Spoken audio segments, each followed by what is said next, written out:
Salam alaikum, chers frères et chères sœurs. Nous nous retrouvons pour la chronique à vos livres où aujourd'hui nous sommes accueillis chez Pause Gourmande, donc un salon de thé qui est à Vénissieux, qui vous accueillera de façon très chaleureuse et vous régalera.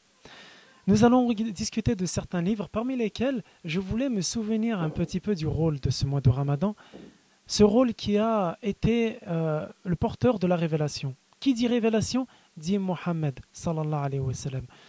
À un moment donné, il faut se poser les questions sur son passage sur terre. Qu'est-ce qu'il a fait? Quel a été son héritage? Quelle a été sa sunna? En d'autres termes, comment mieux le connaître pour mieux l'aimer?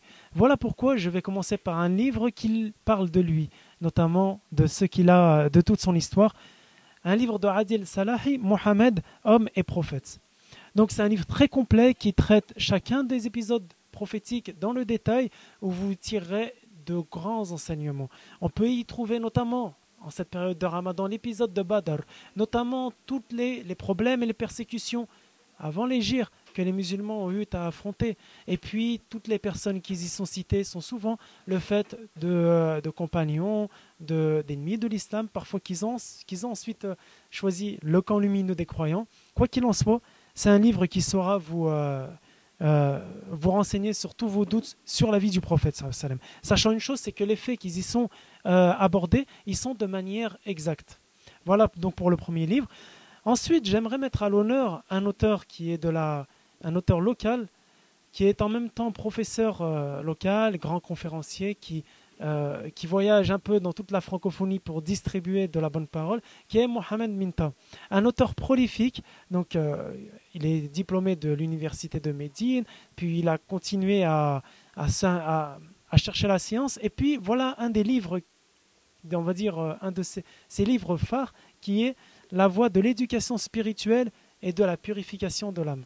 Nous y apprenons tout d'abord qu'est-ce que c'est que l'ego, l'âme, al-nafs, les trois types de nafs, où est-ce que je me situe?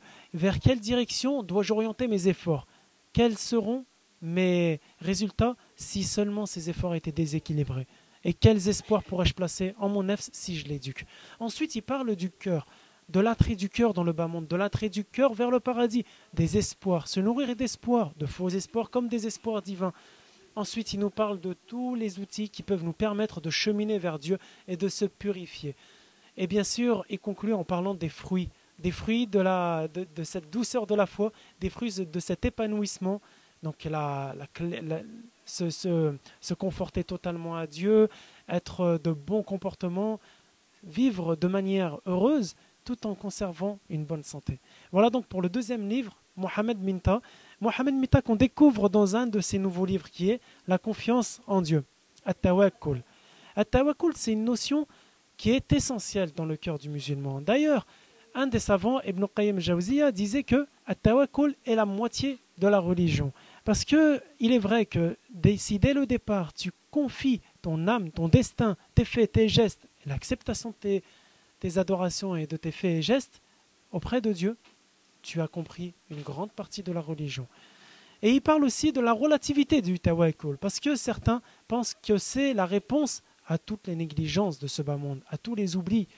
Voilà, il explique dans ce livre justement quelle a été l'équation qui a permis à des générations d'hommes de s'épanouir dans la confiance en Dieu.